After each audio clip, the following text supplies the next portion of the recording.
Alam mo ba na ang hormones, lalo na ng mga babae, ay may malaking epekto sa inyong relasyon? Akala mo may topak lang siya, baka naman may hormonal changes. Sana all, walang away sa relasyon. Pero normal lang ba ang tampuhan at bangayan? Minsan, hindi dahil sa malalaking issue yan, kundi dahil lang sa hormonal shifts. Dito papasok ang isang bagay na hindi natin masyadong napapansin sa ating love life, ang mga roles ng hormones. Alam nyo ba, hindi lang emotions ang naaapektuhan ng hormones ng mga babae? May cycle ito buwan-buwan. Kaya may araw na super lambing sila, tapos kinabukasan para kayong mortal enemy. Nararanasan ito ng 90% ng mga babae, ang PMS o premenstrual syndrome.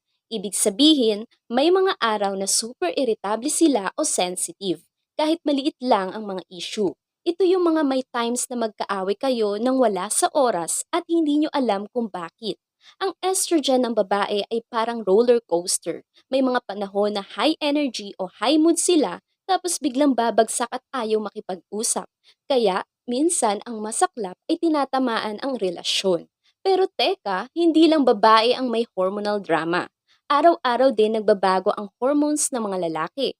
Pero hindi lang halata. Sa umaga, mataas ang kanilang testosterone, kaya mas energetic at ganado. Kaya kung may dapat ayusin o pag-usapan, gawin na ito sa umaga habang high energy. Sa hapon o gabi naman ay bumababa na ito, kaya mas chill o minsan low mood na sila. Kaya kung bigla silang naging tahimik o parang hindi na ganadong makipagkwentuhan, ay ang hormones minsan ang may kagagawan. Kaya upang maunawaan, gawin ang mga ito. Una, magkaroon ng empatiya. Babae man o lalaki, may araw talaga na emotional dahil sa hormones. Mas mainam na magkaintindihan muna at magpasensyahan ang isa't isa kaysa patulan agad.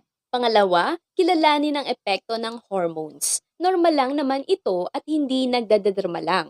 Kaya minsan, kailangan lang magpatawad at maghintay na lumipas ang mga ganitong araw. Pangatlo, maging maingat at mabait. Kung mainit ang ulo niya, huwag na itong sabayan at makipagtalo, kundi bigyan siya ng space. Pang-apat, bukas na komunikasyon. Tanungin ng maayos ang partner mo kung anong nararamdaman niya, tulad ng, okay ka lang ba? Gusto mo ba ng tulong o gusto mo lang muna mapag-isa? Para alam natin kung ano ang kailangan niya. Kaya, next time na may tampuhan kayo, pause ka muna. Hindi siya ang kalaban, kundi minsan baka hormones lang. Kaya, i-comment kung ano ang natutunan mo at mag-subscribe ka na para sa iba pang love life tips na makakatulong sa relasyon nyo. At tandaan, maging mas magaan ang lahat kapag nauunawaan nyo ang isa't isa. Hanggang sa muli!